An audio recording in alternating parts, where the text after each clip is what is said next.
Well, I know I share with many of you an interest in our area's historic trees. It's kind of personal for me because just about a month and a half ago, I ate a northern spy apple from one of the few remaining trees planted by our Trosper relative Jesse Ferguson. He had, from the 1850s, he planted those trees, and those northern spy apples are so good. And they don't ripen until October, late October. And they make good pies, and they keep well through the winter, and they're good size too. But so historic trees have always interested me, and so I know there's been an interest in the bush butternut tree and on the site of their family farm across from the Olympia Airport. So we'll be talking about that here. And today we approach the branch offices of our family tree, so we can get to the roots of the topic. Okay, I think it'll show some fruit. We invited two arborists to speak about their passion for historic trees, and each one will take half of the program. So a half hour for one, half hour for the next.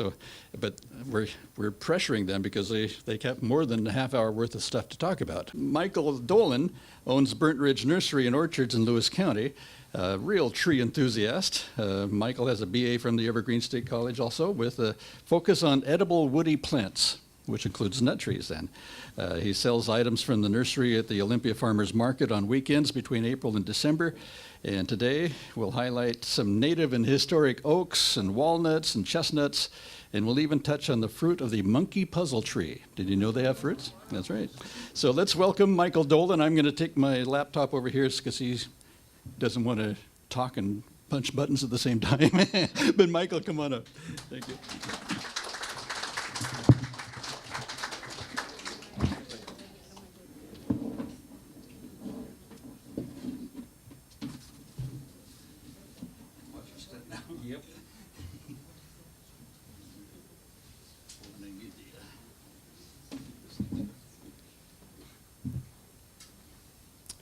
Thank you very much. So I wanted just to mention a couple things about the butternuts. Since I'm a nut tree grower, we grow butternut trees because, well, they're a very well-named nut. I mean, they have a rich flavor. You know, nuts were the dessert back in the 1800s when you didn't have long aisles of candy and such. So here's I can date this photograph from my kids' age at 17 years ago, before the branch broke, and the hazelnut and the walnut behind are not historic. They would have been planted much later. Next.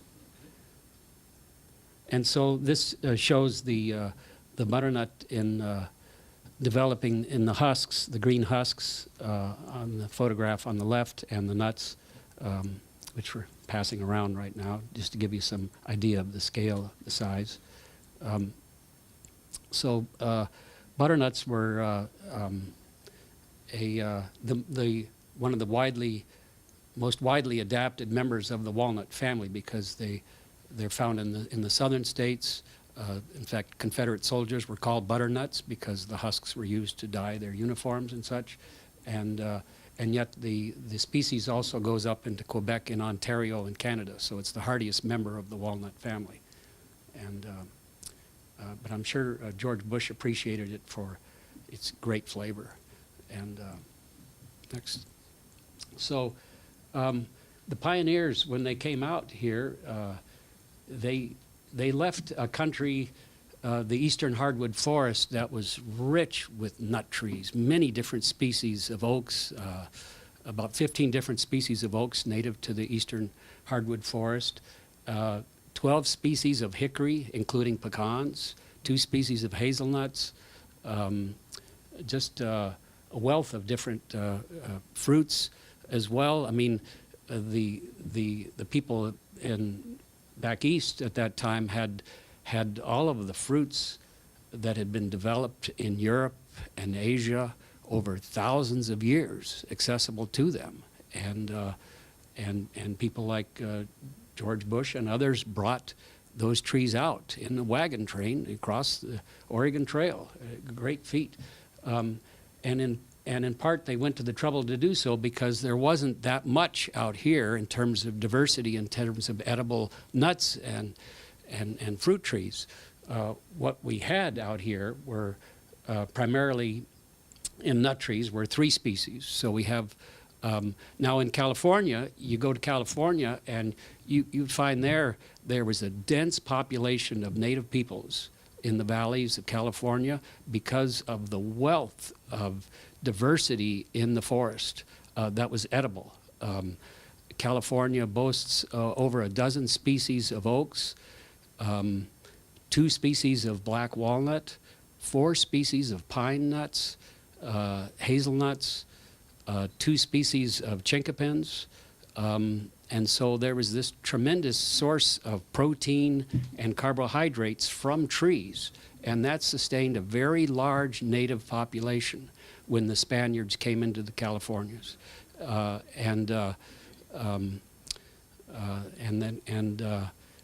Whereas here in Washington, we just have 1 species of oak. But people don't think of oaks as being very edible, acorns as being very edible, because they are very bitter when they're raw. They're very high in tannins, and they're not very palatable at all raw, except to birds and squirrels. But you know, for the people of European ancestry, for the people of the Northern Hemisphere throughout the world, prior to agriculture, acorns were a major food source. Pretty much all acorns virtually are edible, more or less, if you leach the tannins out of them. And the way that the native peoples would do that around here is they would put the acorns in a basket and put the basket in a stream of running water, and a few weeks later the tannins would be removed by the leaching action. And actually, I know that early in the 20th century, a basket of acorns was found in a stream, and the tribe to which that basket had been harvested and made, that tribe had gone extinct. So they can actually, you know, the cool running water can preserve them for years.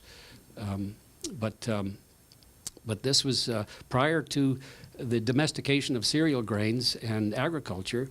This is what people ate 20,000 years ago, acorns. And there's a few places in the world today where they're still eaten. In fact, we even sell an acorn cookbook in our nursery. But here in the state of Washington, we just have the 1 species of oak. But it is pretty common in western Washington, and it's even found in places in eastern Washington on the way to Yakima off of Highway 12, Oak Creek Canyon. You see oaks there in eastern Washington. But and the Oregon white oak or Gary oak, Quercus garryana, is found through the Willamette Valley and from Vancouver up in the lower elevations right up to British Columbia, and found on the islands as well. And this was an important food of the native populations, and they maintained it as a easily harvested crop by periodic burning of the oaklands. And these big old oak trees are pretty fire resistant, actually, much more so than brushy plants and young conifers, which could have, conifers like hemlocks could have grown vigorously and eventually topped out the oaks and shaded them out. But burning would suppress that. So annual burning also took out the vegetation that would have concealed the acorns, made it easier to spot them, to harvest them. And of course, not only were the native populations harvesting them for food, but also so was the wild game. And so they would hunt the game that were eating the acorns as well. And also burning off the oak prairies created a good habitat for the camas bulb, which is a very important native food, a flowering bulb in the lily family that likes open areas that are burned occasionally, and so not shaded out. So that was, along with the fish from the rivers, this was a staple food, an important staple food. And here we have a few oaks from the Toledo area where they achieve still great heights and sizes. My son goes to Pacific Lutheran University, and the name of the town there is Parkland. Well, and it's called Parkland because the settlers that came there, it was like a park because the way it had been burned off so frequently. And still today you can see oaks in the parking lot and in the suburban area there. They still persist. The houses and the buildings and the cars have just gone around the oak forest. And here we have the along 99 on what was probably the northern end of the George Bush property, the Davis Meeker oak, named after Ezra Meeker, who was one of the founders of Puyallup. So he came along this route on the way to Puyallup to establish his homestead. And this was a boundary tree in his day, and it's still there. Gives you an interesting perspective. And notice my big old farm truck here. So it's a big tree. And they actually jogged the highway around the tree a little bit. You can see how it jogs around, and they put that concrete barrier there to help protect the tree. And I believe Ray has had some work done on this tree, and you can see the airplane hangar there on the right. And there's some acorns from the tree, which we harvest regularly and grow in the nursery as one of our sources of the native oaks that we grow. Next, right by the airport, exactly. Yeah, can't miss it. And so recognize this. This is what we have here native in fruit trees. This is our native crabapple, Malus fusca. This is the apple that is native to Western Washington, also known as the swamp crabapple, because it grows in wetland areas. In fact, when I bought my farmland in 1980 and was clearing the land, I got into some wetland areas on my property where this tree grew, and that's the full size of the apples right there. So I kept some of them as apples to harvest the seeds for the nursery, because I grow some native plants in the nursery, and I top worked a lot of them over to regular apples. So now those trees in swampland areas produce full-sized apples because we grafted them. But I grafted the native wild crabapple rootstock that was just growing wild in the swampland area to regular apple varieties. Yeah. So next one. So, and here's another native tree here. This is our native hazelnut on the left, and the cultivated hazelnut from Europe on the right. You can see the cultivated one is much larger and much thinner shell. And the native hazel is also known as the beaked hazel because of the husk covers the nut completely. It's kind of degraded there in that photograph, but the nut normally covers the husk completely. The husk, rather, covers the nut completely like the beak of a bird, and has fine irritating hairs which detract from its ease of harvest. And the native hazel is also quite subject to an introduced insect called big bud mite, which reduces its potential for yield by about 80–90%. I like the cultivated varieties better myself. Yeah. Anyway, next one. And this is our other native nut tree. This is the rarest tree native to Washington State, I would say. And it's golden chinkapin. And it's a broad-leafed evergreen tree that's distantly related to chestnut. In fact, the old Latin name species for this tree is Castanopsis, which means chestnut-like. But now it's changed to Chrysolepsis, of which there are two species. The one that's native to Washington is also found in Oregon and California, is the tree form. And then there's also a shrub form native to California. So to distinguish it from 120 species of Castanopsis native to Asia, most of which are tropical. And so this species is found only in the Southern Olympics and in a couple of pockets, and one pocket, I think, on the Kitsap Peninsula, and mostly in the big lava beds area west of Mount Adams. a very remote area. It's more common as a species in Oregon, where it's found in the Coast Range and the Cascades, starting in Mount Hood and southward into California. It's well, this is the husk right there, which is prickly like a chestnut burr, and the nut itself is the size of a pea. It's very thin-shelled and delicious, but it takes 2 years for them to ripen, and so it's a very difficult tree to grow in the nursery, which is why we don't normally offer it. Is because it's difficult to grow in the nursery. It doesn't like transplanting and watering. It's fussy, and it likes higher elevations. Where you tend to find it is typically above a couple thousand feet is where it's happiest, up in the mountains on sloping ground. Next, and so this is the site of the oldest farm in Western Washington, the oldest big farm anyway, which was at Toledo, in the Toledo airport area, and the mission was established a few decades after the farm. So the farm, and the trees are not historic. The farm was established by the Hudson's Bay Company. They had to resupply sailing ships that were going all around the tip from Europe to around South America, all the way up to Fort Vancouver. And so those sailing ships needed a year's worth of food to be able to cross the Pacific to trade with China and then go back to Europe. And so the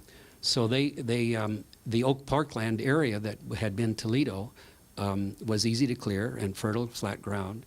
And so there was a French-Canadian guy named Simon Plamondon who canoed up the Columbia, and then up the Cowlitz as a young man, and met the Cowlitz chief's daughter at the site of what is now Toledo, married her, and he eventually became the manager of the big farm at Toledo of several thousand acres, where they grew grains and vegetables and raised cattle and pigs to resupply the sailing ships.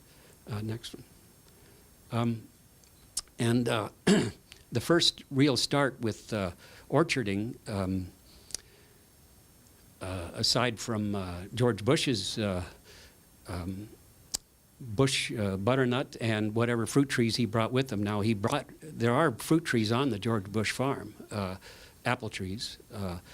We don't know that they were part of the original expedition or not. Probably not, but they are trees that we've reproduced, and they produce good apples.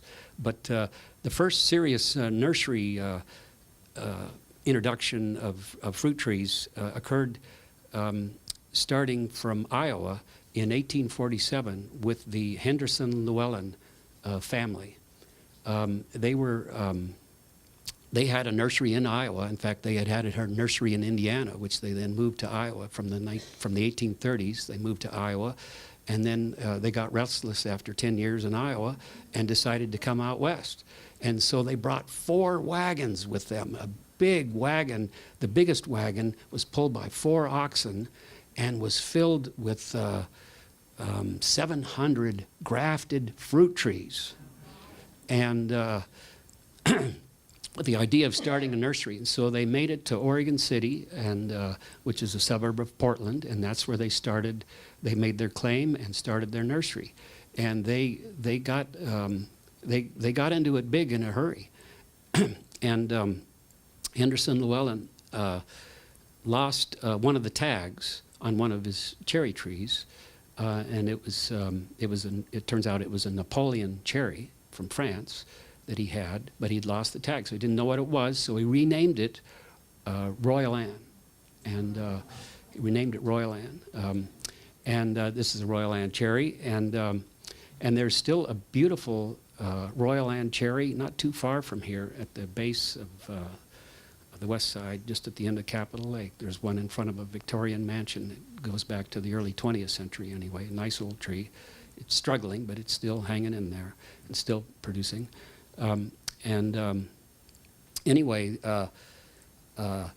So they had this diversity of fruits that they brought out, and they were not only growing fruits of varieties that they had brought out, but they also started doing their own plant breeding work.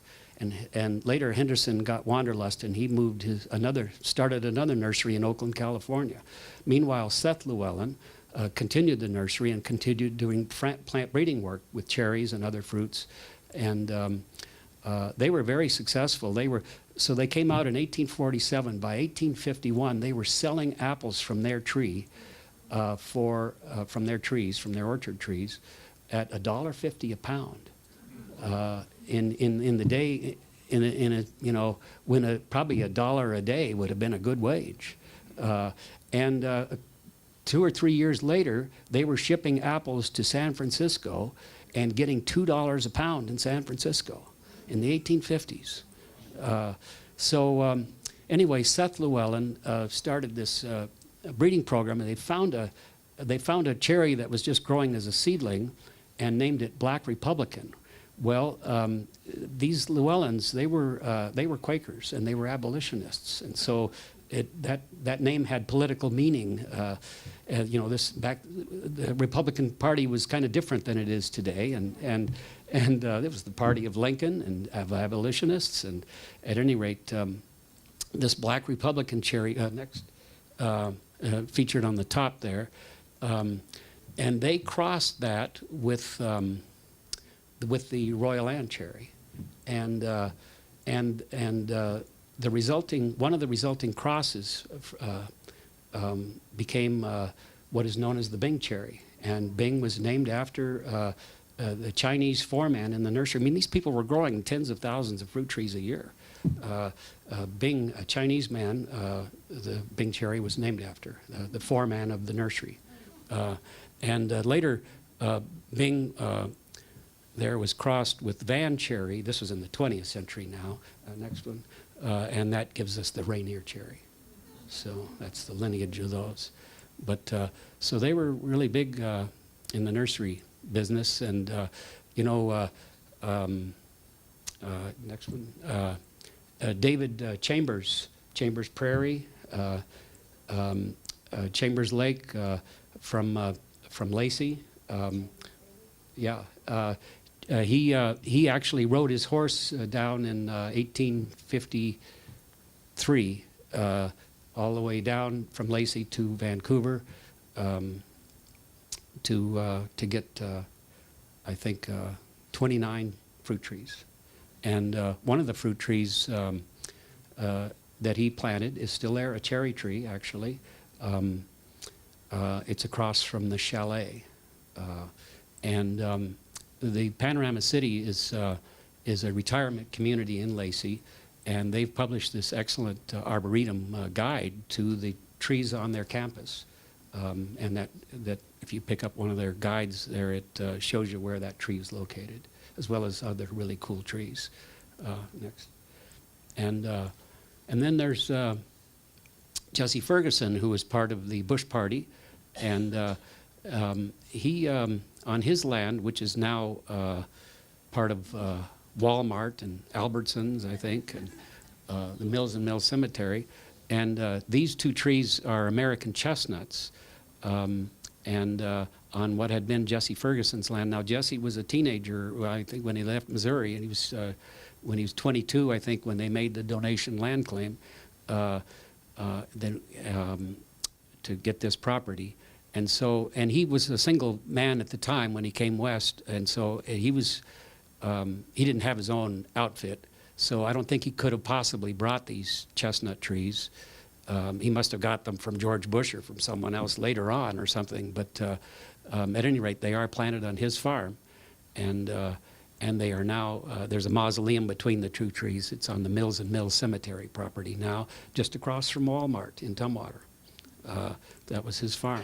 And next, and there's a plaque here, which unfortunately is incorrect in its commemoration of George Bush, but this is the plaque next to the two trees, and they were also featured in an article in National Geographic on American chestnuts. And like the butternut tree, the American chestnut tree has been devastated by this.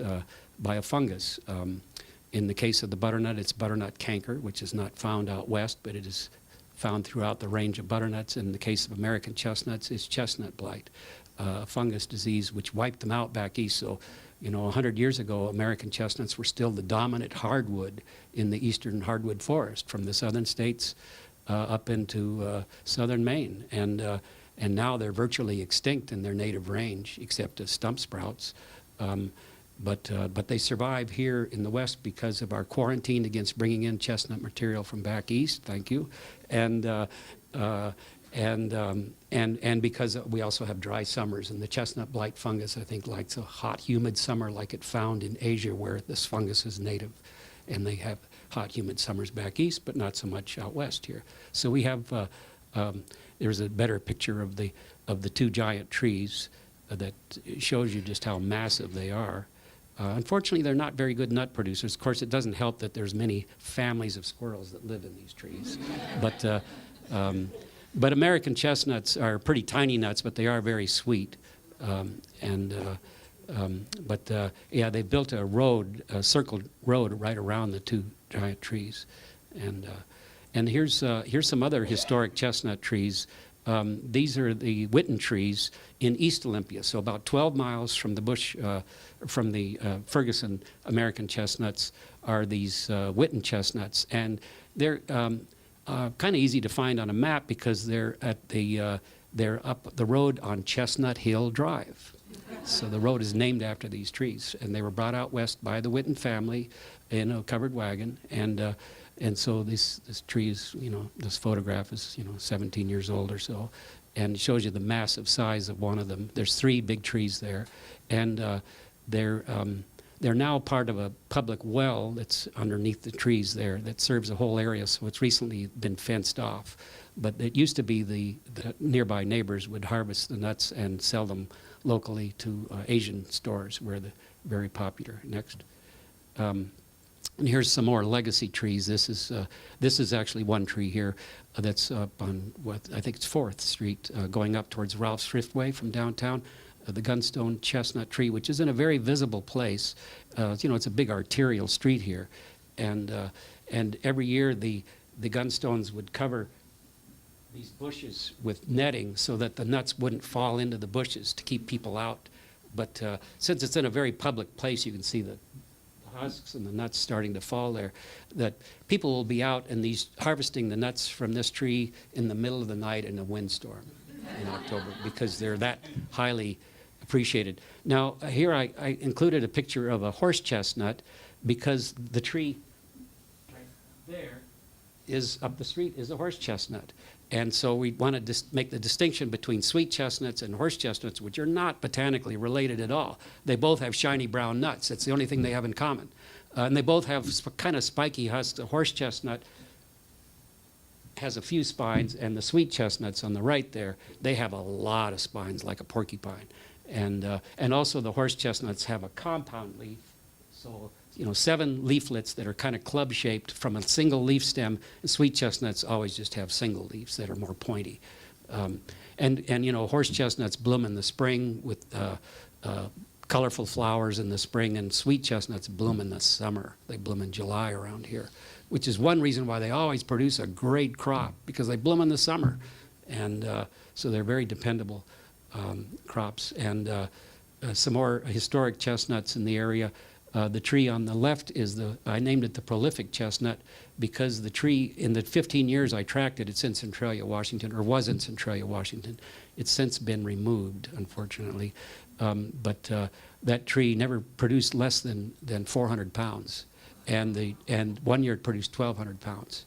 And I know that because the owner told me that. That's what he sold. But when I first ran across it, he was burning the husks and the nuts. He didn't know what he had.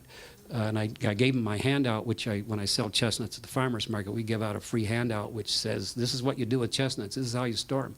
And once he got the picture, he started making money. Now the other tree, this one here, had a much bigger nut than the prolific tree, but it only produced about 10 or 15 pounds a year. So they can vary quite a bit. The tree on the right is an American chestnut in Centralia. These are the chestnut blooms in July, and those are the nuts protected by the husk until they're ripe. Only then do they split open, so they're very jay and squirrel proof until they're ripe.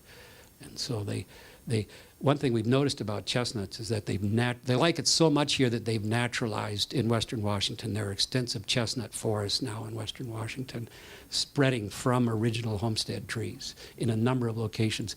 This tree is taken. This photograph is taken of a black walnut in West Olympia, I don't know the history of it, but black walnuts in the right location can do really well here. They're native to alluvial floodplains back east, but if they get summer water, like, one of the biggest in the world is in Skagit City. It takes 4 adults with arms outstretched to go around the trunk. And there was one in Walla Walla that was 140 feet tall. So these are record trees, even though they're not native here.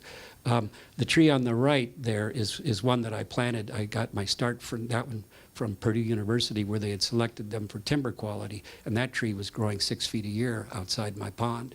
Until it started producing heavily. Now it's slowed down quite a bit. Black walnuts are a very thick-shelled nut, very high protein, about twice the protein of an English walnut. They come in these green husks.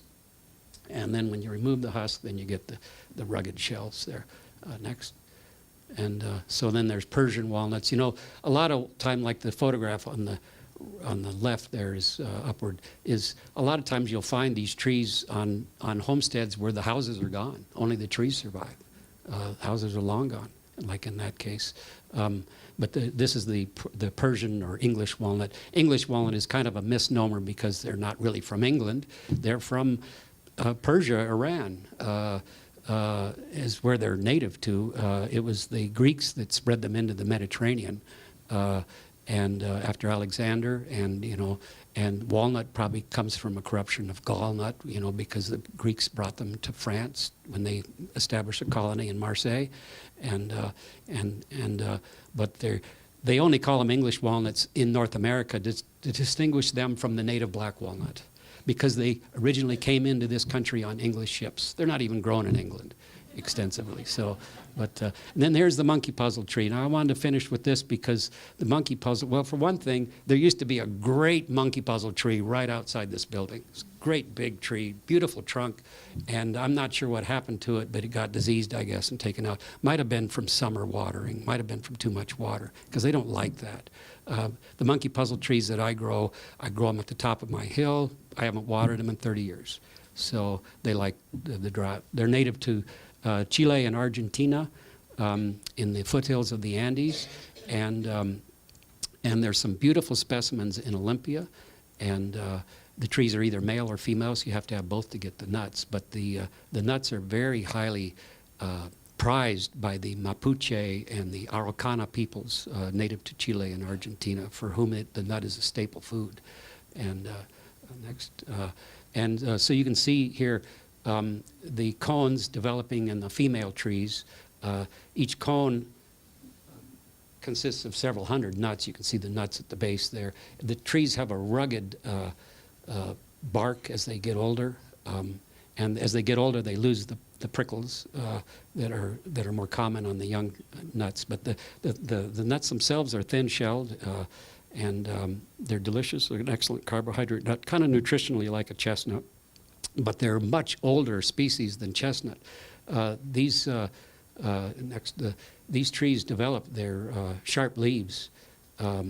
They're so ancient on this earth that they go back to they go back about 200 million years. So these trees are among the oldest species of surviving trees on Earth, and they develop these sharp leaves so that dinosaurs wouldn't eat them.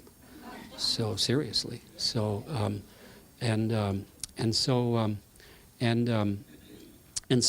these are native to Chile and Argentina, and then there's a related species in Australia called the bunya bunya that is not as cold hardy as the monkey puzzle, and the monkey puzzle got its name because somebody touched saw how sharp the leaves were and said, "Ow, why it would puzzle a monkey to climb such a tree," and the name kind of stuck as the common name.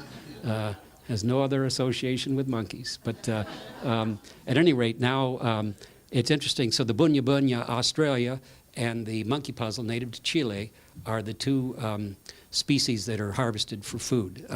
In Australia, the Aboriginal peoples did not own land. They owned picking rights to individual bunya bunya trees as part of their heritage in a family group. And so these trees were so old on this earth that they go back to Pangea, when there was only one continent. And as South America separated from Australia, about halfway between the two continents is little tiny Norfolk Island. And the Norfolk Island pine is an araucaria. It's not a pine at all. It's related to these monkey puzzle trees. And little Norfolk Island, one of the most remote places on earth, was once part of Pangea. Now, Norfolk Island, I took this photograph in a Fred Meyer store. You know, it's one of the most common houseplant trees in the world now, is Norfolk Island pine, an araucaria. And unlike the monkey puzzles and the bunya bunyas, it does not have sharp leaves. It has very smooth leaves, so it makes a good living Christmas tree. It's not very hardy. It's not hardy outside here. You have to keep them indoors. But the reason why they don't have those sharp leaves is because they evolved on an island that lost its herbivores. The dinosaurs, the Brontosaurus and such, they all went extinct. So it lost its herbivores. And the only mammals that existed at that time were shrew-sized.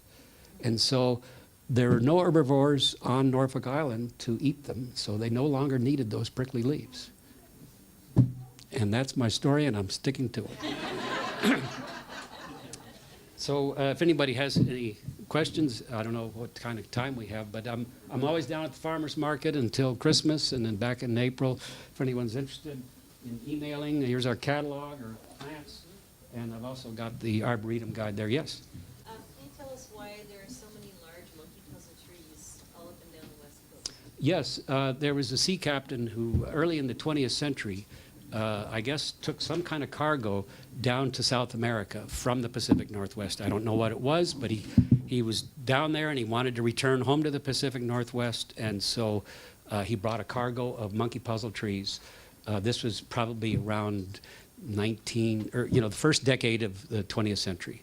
And so apparently he sold these monkey puzzle trees throughout California, Oregon, and Washington, and so a lot of those trees date back to the first decade of the 20th century. Yeah. Yes. Related question, how about the large sequoias that are all around Olympia, Thurston County? Yeah. Would they have come on that same type of thing? No, because they're only found in Northern California. I think they just, yeah. Large ones. Well, they get huge in a hurry. They're surprisingly young, actually. They get huge in a hurry. They're so fast growing. They like it here so much. They can get really massive. It's surprising how large, how big they get huge, how quickly they get huge. Yes. Can you talk about how the fruit trees got so well established in the San Juan Islands? Yeah, well, that's a good question, the fruit trees on San Juan Islands. You know, if you go back 100 years ago, Lewis and Thurston County had 1,000 acres or 900 acres of apple trees. Lewis and Thurston County. Now how many are there? Well, I've got an acre. I don't know of any other fruit orchards around here. So it was the fruit basket of Orcas Island especially was a fruit basket because it's dry, and it's got a good growing climate for, fruit trees in general do better on sloping ground than they do in valley floors. When I came here this morning, the surrounding valleys were 21, and at our farm it was 30.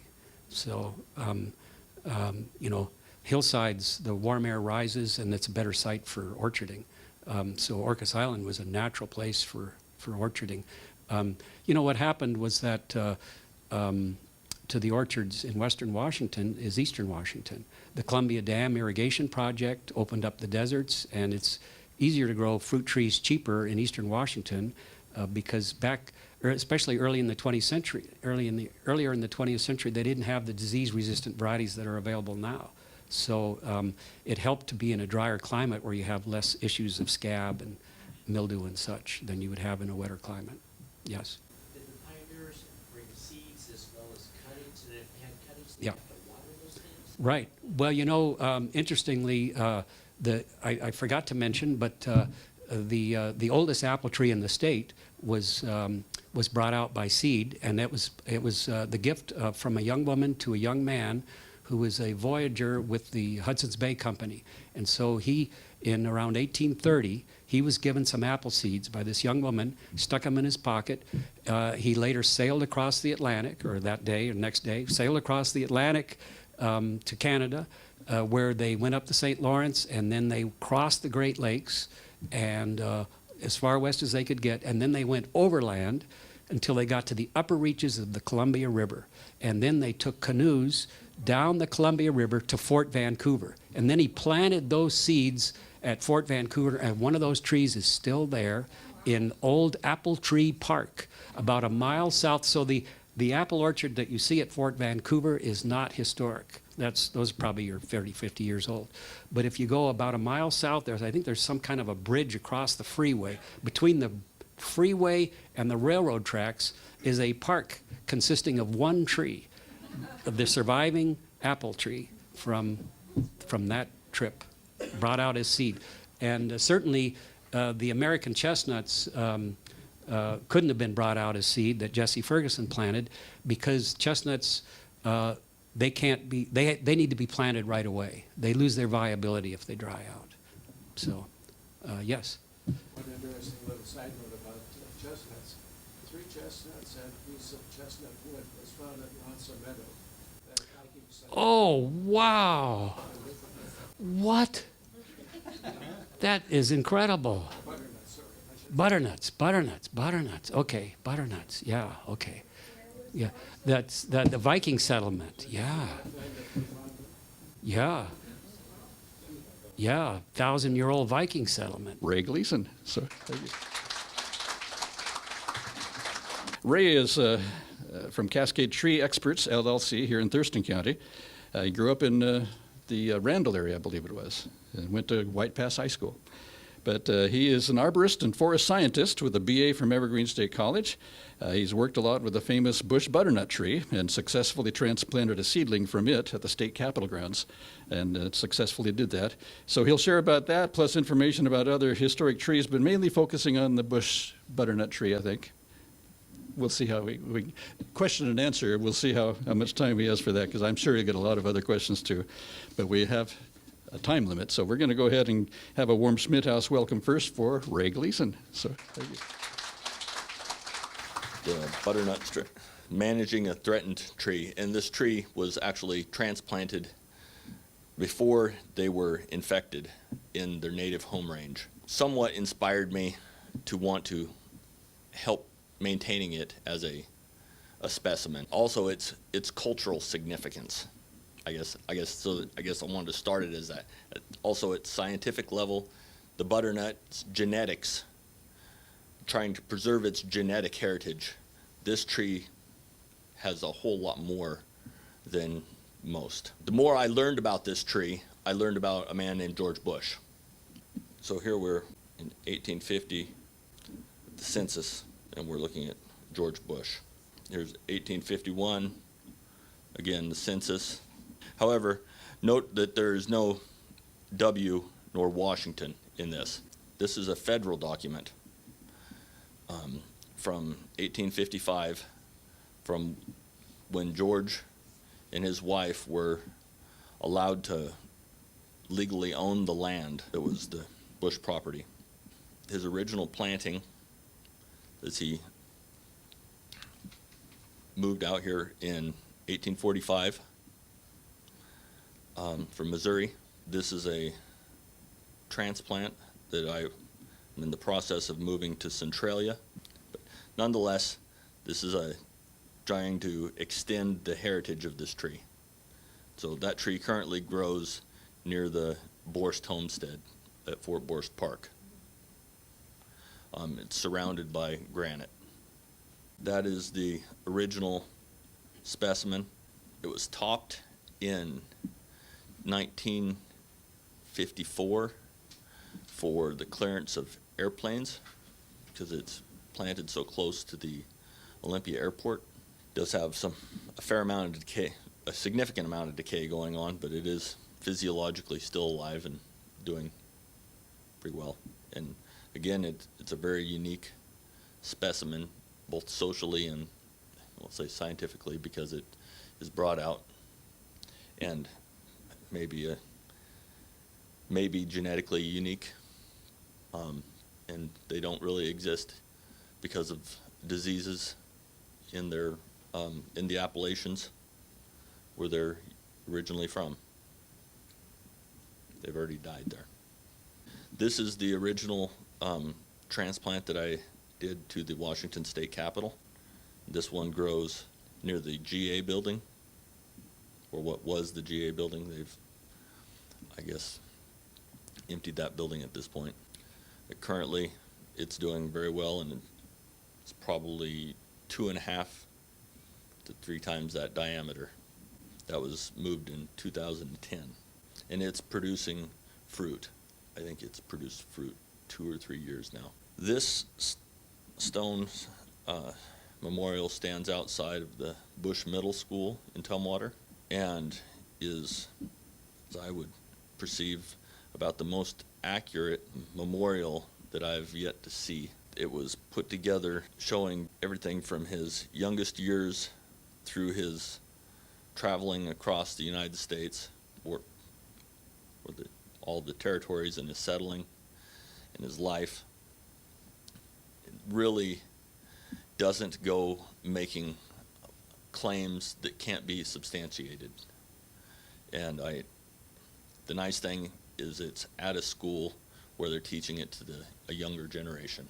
Near the base of this tree, greater than 70% cross-section of the tree at the base is actually decayed. I've done work on the canopy. I've taken a lot of dead wood out of it. I've even reduced its overall, I've reduced the crown some since this, trying to keep it structurally intact, and it's still producing fruit. The first time I had ever known of this tree, I was, probably 25 feet up on the tree, climbing it, and I started asking questions to the owner of the tree at the time about where this tree had come from, and he started telling me a bit of the story. And really it just intrigues me that such history could exist and it not having been passed on. Both George Washington and George Bush were great historical persons in Washington State's history. This tree is a great memorial for George Bush.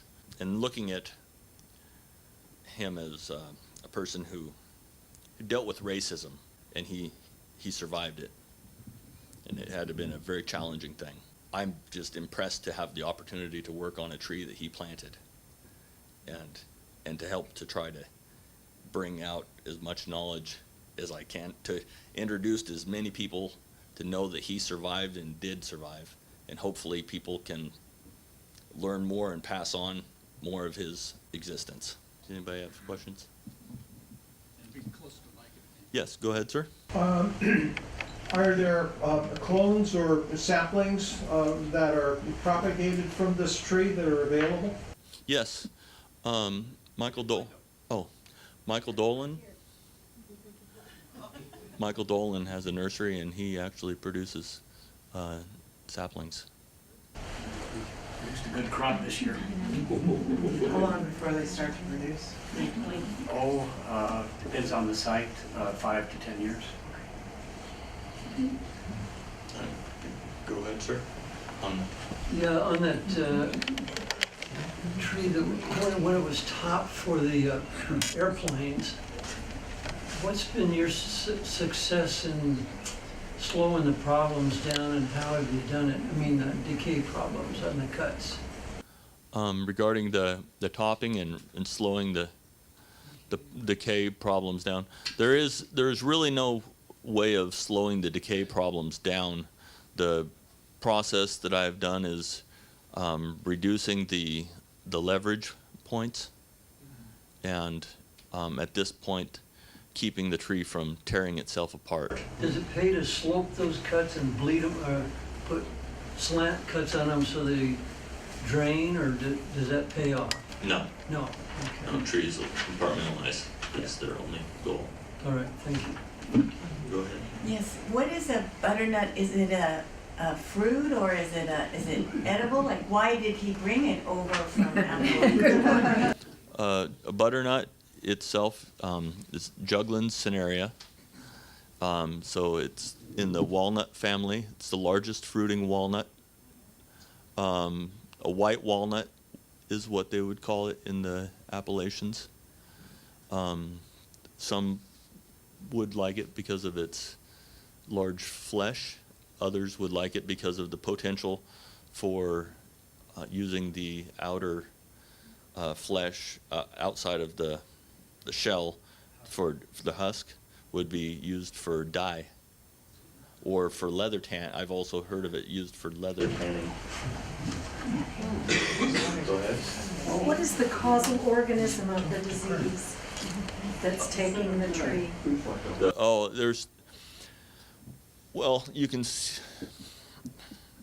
You can see near where the cursor is. That's a variety of Ganoderma. Ultimately, there was some level of root damage caused, likely from construction. At one point, there are several. We live in Western Washington. Fungus. So you've got some level of fungus coming at the base, probably from root damage. You've got some cuts from the topping. I can't say that they actually do meet up. So you've got multiple injuries coming on. Has there been sign of the same kind of disease that has caused most of the butternuts in the East Coast on here?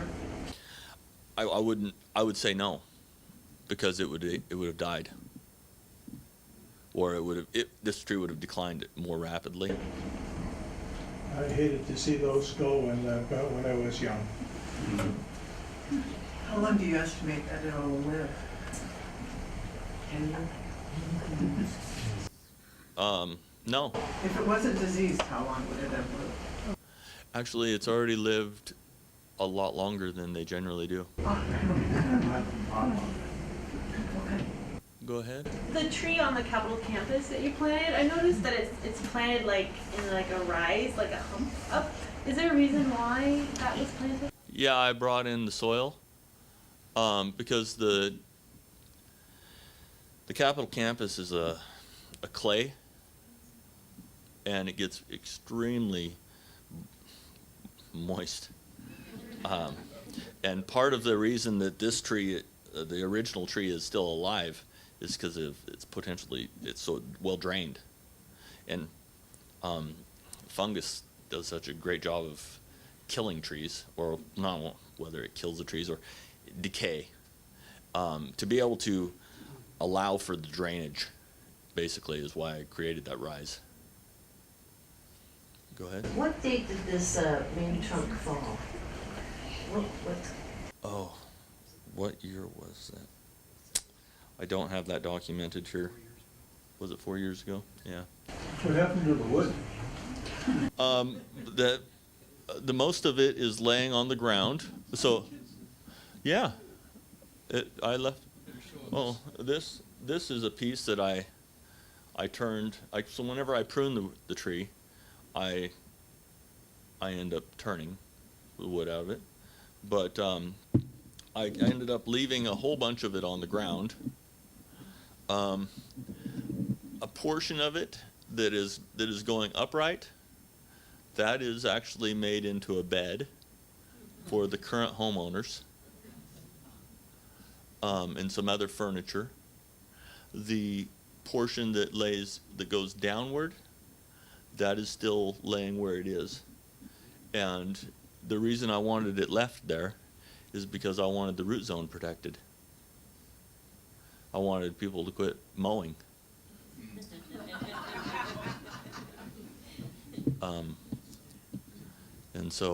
And I kept a whole bunch of large pieces of wood and I basically started deliberately leaving pieces of wood and increasing the amount of space, because when you wipe out a root zone, you wiped out the tree. At the same time, it's hard to... That's beautiful colored wood. Oh, yeah. Would you be brave enough to pass that around as long as it gets back to you? Yeah. And talk about Yes. talk about it a little bit, of how old it is. Yeah, so this specimen here was, that was dead whenever I took it off the tree. That would have been a piece that was a dead piece from when it was topped in 1954. And so there's a bit of color.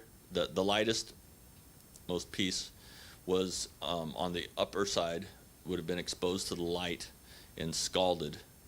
And so the cambium would have been cooked.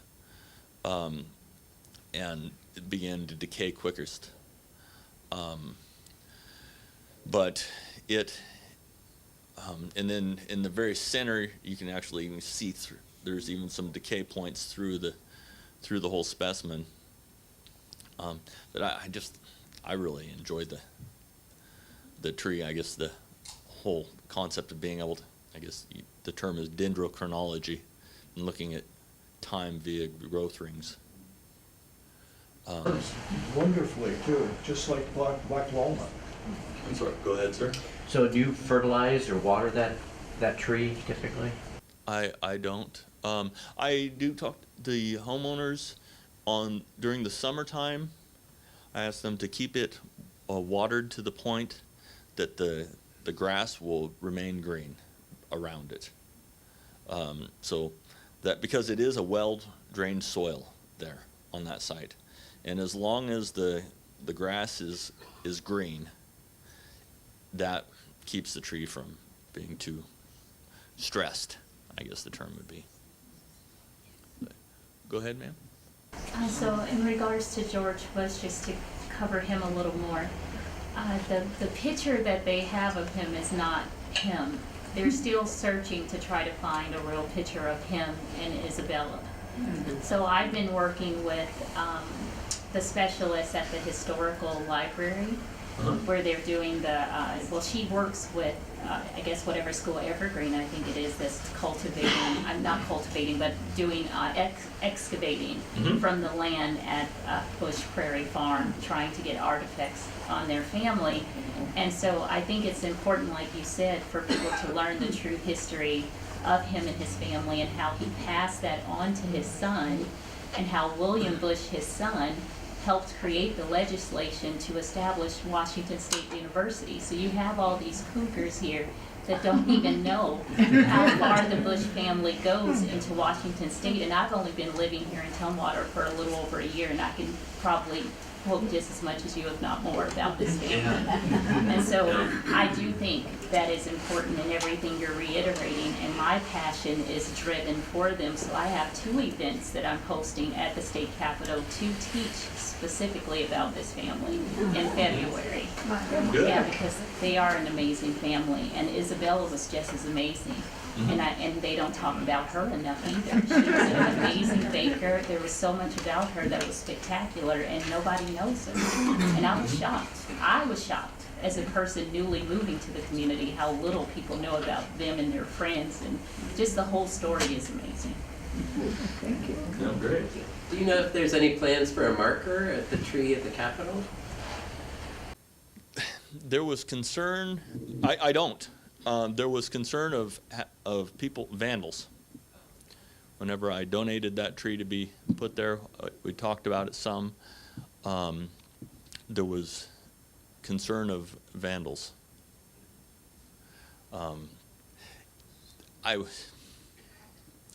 If it were donated, it would likely happen.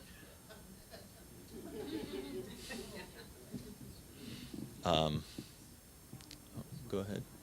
What's that? I said the young woman who's working on it here. That's the next project.